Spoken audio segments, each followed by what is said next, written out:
Hello बच्चों। आज हम पढ़ेंगे क्लास नाइन्थ जो किताब है गणिता मंजरी। इसकी आज हम करेंगे एक्सरसाइज 5.6। आई होप कि आपने सारी थ्योरम जितनी भी मैंने पढ़ाई हैं और 5.5 तक सारा कंप्लीट कर लिया होगा। ठीक है, तो बढ़ते हैं आज हम 5.6 की तरफ। तो ये रहा इसका पहला क्वेश्चन। क्या लिखा है इस क्वेश्चन में? बोला है इन आ सर्कल विद सेंटर ओ। सबसे पहले एक सर्कल बनाना पड़ेगा हमें। सर्कल बना लेते हैं हम। ये सर्कल आ गया हमारा। अब बोला जो सर्कल है ना, इसका सेंटर क्या है? ओ है, ठीक है। और आगे बोला है the central angle, the central angle A O B. मतलब जो सेंटर पे एंगल बन रहा है वो कितना है? 60 डिग्री का। और ए ओ बी नाम दिया उसे। तो पहले मैं कोड ले लेता हूं एक। तो ये आ गई मेरी कोड ए बी। ठीक है, ये सेंटर पे कौन बना रही है? एंगल बना रही है, मेरा सेंटर। तो देखो, ये सेंटर से लाइन खींच ली हमने, ये बना लिया एंगल हमने। अब देखो, इसे नाम दे दिया मैंने ओ। ये ए हो गया और ये बी हो गया। तो ये हमें कितना बोला है? ये हमें दे रखा है 60 डिग्री का एंगल। ठीक है, 60 डिग्री का एंगल दे रखा है। फिर if the radius of the circle is 12, radius क्या है? 12 है। तो ये भी रेडियस होती है, ये भी रेडियस होती है। What is the length of code A B? A B की लेंथ पूछी है। तो सबसे पहले हम क्वेश्चन में लिख लेंगे कि क्या गिवन है हमें। तो देखो, सबसे पहले हमें एक सर्कल दे रखा है जिसका सेंटर क्या है? ओ है। तो लिख लिया हमने यहाँ सर्कल विद सेंटर ओ। पहली चीज तो हमें ये गिवन है। दूसरी चीज क्या गिवन है हमें? दूसरी चीज तुम देखोगे तो एंगल दे रखा है हमें same to same angle A O B. कितने डिग्री का? 60 डिग्री का। और फिर तीसरी चीज देखोगे तो पाओगे कि हमें रेडियस दे रखी है। क्या दे रखी है? रेडियस। इसे हम ओ ए और ओ बी बोल सकते हैं। ये कितनी दे रखी है? 12 सेंटीमीटर। अब हमें फाइंड क्या करना है? देखो, टू फाइंड, अगर फाइंड की बात करें हम तो फाइंड करनी है हमें length of code A B. Length of code A B, A B की लेंथ निकालनी है हमें। तो देखो, सबसे पहले ये रेडियस है, तो रेडियस है तो इक्वल होंगी। तो इसे हम लिख लेंगे सॉल्यूशन में। क्या लिख लेंगे? ओ ए बराबर होगी ओ बी के। क्यों बराबर होगी? क्योंकि दोनों क्या है? रेडियस है। जो हमारी ओ ए है ये भी रेडियस है और ओ बी है ये भी क्या है? रेडियस है। तो लिख लेंगे हम।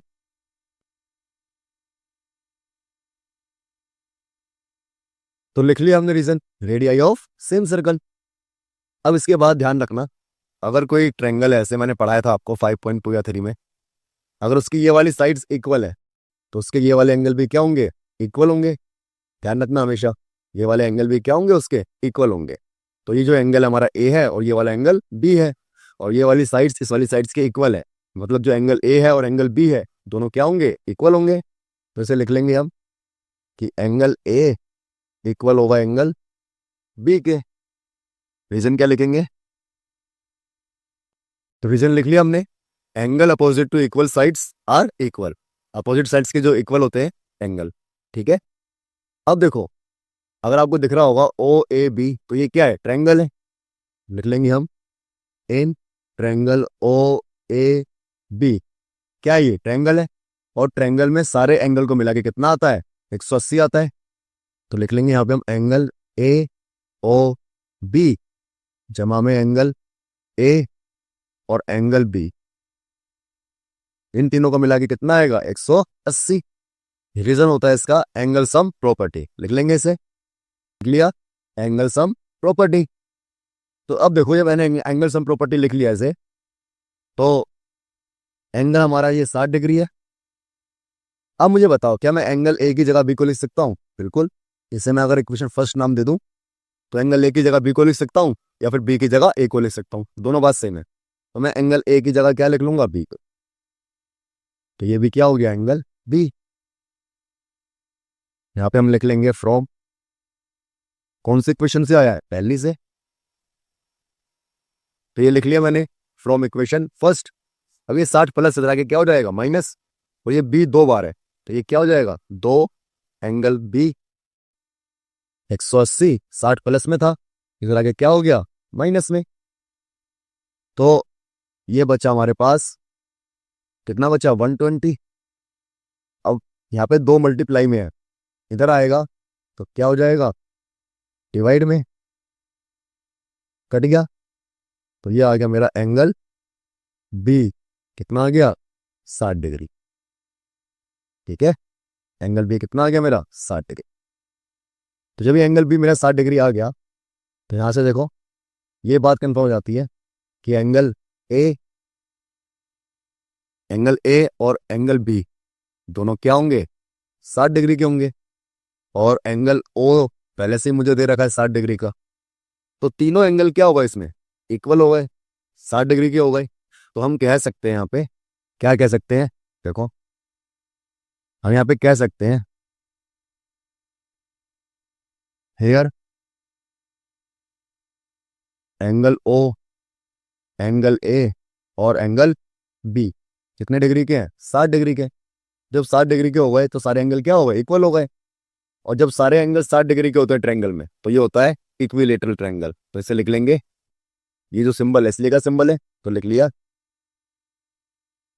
तो लिख लिया हमने ओ ए बी क्या है, इक्विलेटरल ट्रायंगल है। और जब ये इक्विलेटरल ट्रायंगल है, तो इक्विलेटरल ट्रायंगल की खास बात होती है कि इसमें सारी साइड्स क्या होती हैं, इक्वल होती हैं। तो ये 12, ये 12, ये भी कितनी आ जाएगी, 12। यहाँ पे हम लिख लेंगे, इसलिए ए बी भी क्या आ जाएगी, 12 सेंटीमीटर। तो यही हमें फाइंड करना था। यहाँ पे हो गया हमारा क्वेश्चन सोल्व। अब हम बढ़ते हैं अगले क्वेश्चन की तरफ। तो देखो ये रहा हमारा अगला क्वेश्चन। अब अगर हम अगले क्वेश्चन को देखें तो उसमें बोला है let A and B be 2 point on a circle with centre O. बोला है 2 पॉइंट है सर्कल पे, इसका सेंटर क्या है, ओ है। सर्कल बना ले, बना लिया, ठीक है। फिर इसके बाद अगर आप देखोगे तो बोला है are there point X and Y, X और वाई 2 पॉइंट है on the circle on the same side of A B. A B लेनी पड़ेगी पहले हमें, ए बी ले ली तो सर्कल ही आ गया फिर से। तो देखो ए बी ले लेते हैं भाई हम, ए बी ले ली हमने, और जब ए बी ले ली, ये रहा हमारा ए बी। अब बोला है ये क्या है, on the same side of A B. अब सेम साइड का मतलब क्या है, तो चलो पहले समझाता हूं मैं आपको सेम साइड का मतलब क्या है। देखो ये हमारी मान लो ए बी है जैसे, तो इसने सर्कल को 2 पार्ट्स में बांट दिया। एक पार्ट कौन सा हो गया, ये वाला, ए बी के ऊपर वाला पार्ट, हाँ या ना, जो ये वाला पार्ट है रेड रेड वाला, ये एक पार्ट हो गया, ठीक है। फिर एक दूसरा पार्ट देखो, ये ब्लू वाला, आया ना। तो यहाँ पे 2 पार्ट दिखलाए मैंने, जिसमें सर जो एबीएस ने सर्कल को क्या करा, 2 पार्ट में डिवाइड कर दिया। एक है रेड वाला पार्ट और एक है ब्लू वाला पार्ट, हाँ या ना। आप कहोगे कि बिल्कुल सही बात है। तो जो 2 पार्ट बने हैं ना, इन्हें हम कहते हैं सेगमेंट, ठीक है। इन्हें हम क्या कहते हैं, सेगमेंट। तो जब कोई कोड, ये कोड हमारी एबी, तो जब कोई कोड सेम सेगमेंट में एंगल बनाती, देखो ये वाला एंगल और ये वाला एंगल दोनों सेम सेगमेंट में बन रहे हैं नहीं बन रहे, तो ये हमेशा क्या होते हैं, इक्वल होते हैं। क्या होते हैं, हमेशा इक्वल। देखो लिख भी दिया मैंने, angle in same segment are equal. तो देखो सपोज करो ये एक्स है और ये वाई है, दोनों एक्स बन गए, तो ये वाई है, ये ए बी है। तो अगर ये 50 है तो ये भी क्या होगा, 50 होगा, हाँ या ना। हमसे ये पूछा है, देखो ये पूछा है on the same side of A B such that A X B is different from A Y B. बोला क्या पॉसिबल है, क्वेश्चन मार्क बोला है, बताओ क्या पॉसिबल है। जैसे ये एंगल बन गया मेरा एक, ये बन गया एक्स और ये बन गया मेरा वाई। तो एक्स और इसका वाई का क्या डिफरेंट होना पॉसिबल है? नहीं। तो हम लिख देंगे हेयर, उसे लिखा हुआ है यहाँ पे, here angle A X B and, चलो ऐसे डायरेक्ट लिख देते हैं हम, और एंगल ए वाई बी दोनों क्या होंगे? इक्वल होंगे। अब क्यों इक्वल होंगे? इसका रीजन मैंने लिख दिया है, angle in same segment are equal.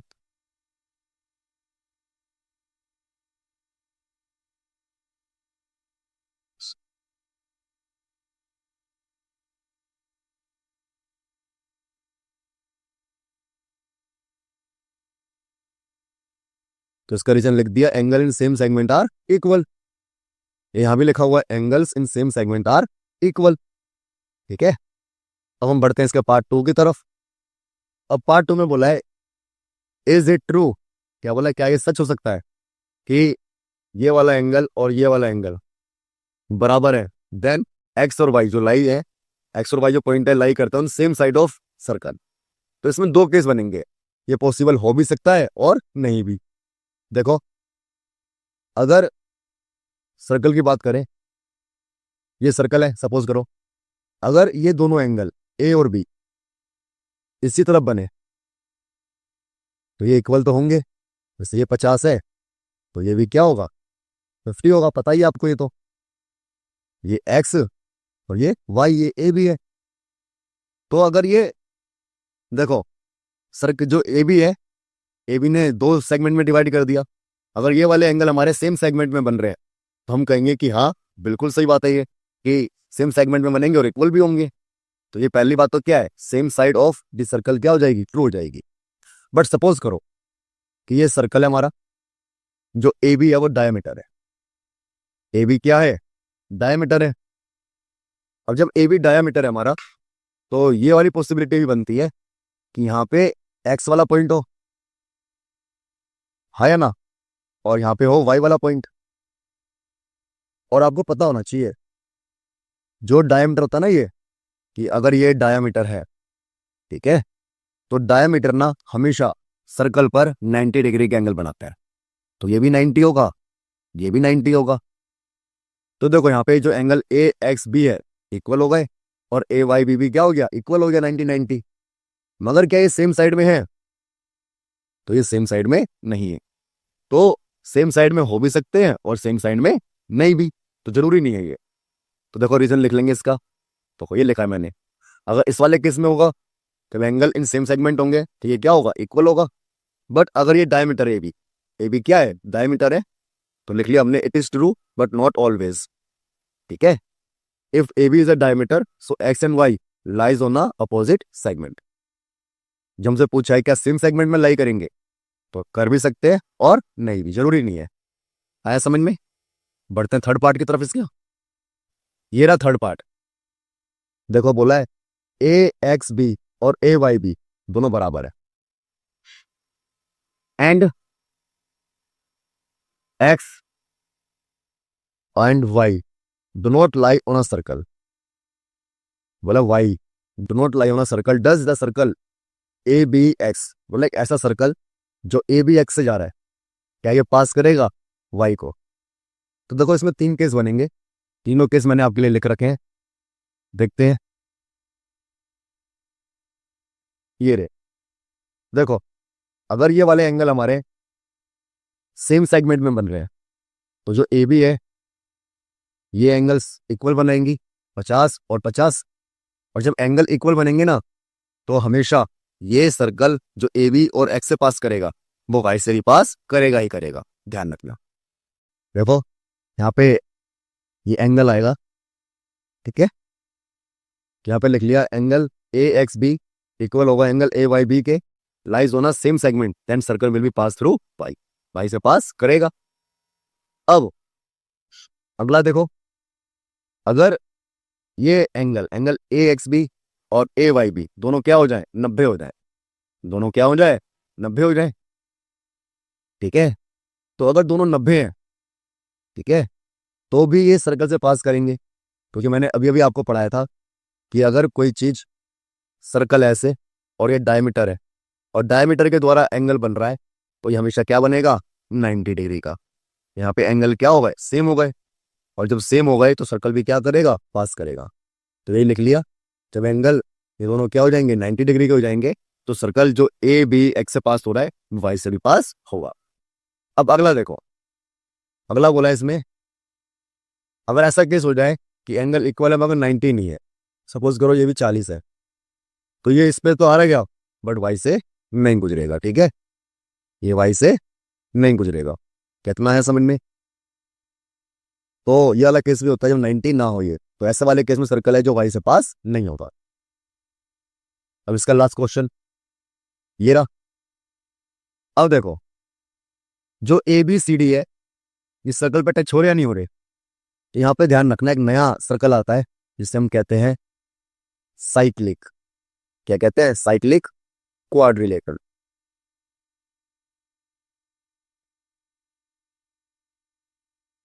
लिख लिया साइक्लिक क्वाड्रिलेटरल। तो जब साइक्लिक क्वाड्रिलेटरल लिख लिया हमने, तो देखो साइक्लिक क्वाड्रिलेटरल का मतलब होता है एक ऐसा सर्कल जिसके चारों वर्टेक्स कहाँ पे आते हैं, सर्कल पे टच करते हैं। कितना आया समझ में? चारों वर्टेक्स कहाँ टच करेंगे, सर्कल पे टच करेंगे। और जब सर्कल पे टच करते हैं ना, तो जो अपोजिट एंगल होते हैं आमने सामने, ए है, इसके आमने सामने क्या है, सी, तो इन दोनों को मिलाकर एंगल ए और एंगल सी को मिलाकर कितना आता है, 180। और एंगल एक्स और एंगल डी, मतलब एंगल बी और एंगल डी, इन दोनों को मिला के भी कितना आएगा, 180। तो क्या यहाँ से आप एक्स की वैल्यू नहीं निकाल सकते? तो देखो एंगल बी कितना है, एक्स है, एंगल बी क्या है, एक्स है, और एंगल डी कितना है, 100, और ये 180। अब यहाँ पे एक्स और फिर प्लस में क्या, 100, तो यहाँ पे 100 प्लस में लगे क्या हो जाएगा, माइनस में। अब ये कितना बचा, 80 डिग्री। तो एक्स की वैल्यू कितनी आ गई, ये आ गई 80 डिग्री। बट ऐसे करके आ जाओगे तो नंबर नहीं मिलेंगे, आपको यहाँ पे लाइन लिखनी पड़ेगी। कौन सी लाइन, देखो, तो ये वाली लाइन आपको लिखनी पड़ेगी, sum of opposite angles of cyclic quadrilateral is 180। ठीक है, तो बढ़ते हैं अगले क्वेश्चन। ओ, तो आज की क्लास यहाँ पे होती है खत्म, क्योंकि 3 क्वेश्चन कंप्लीट कर लिया हमने। तो ठीक है, फिर मिलते हैं आपसे अगली क्लास में, तब तक के लिए टाटा और बाय बाय।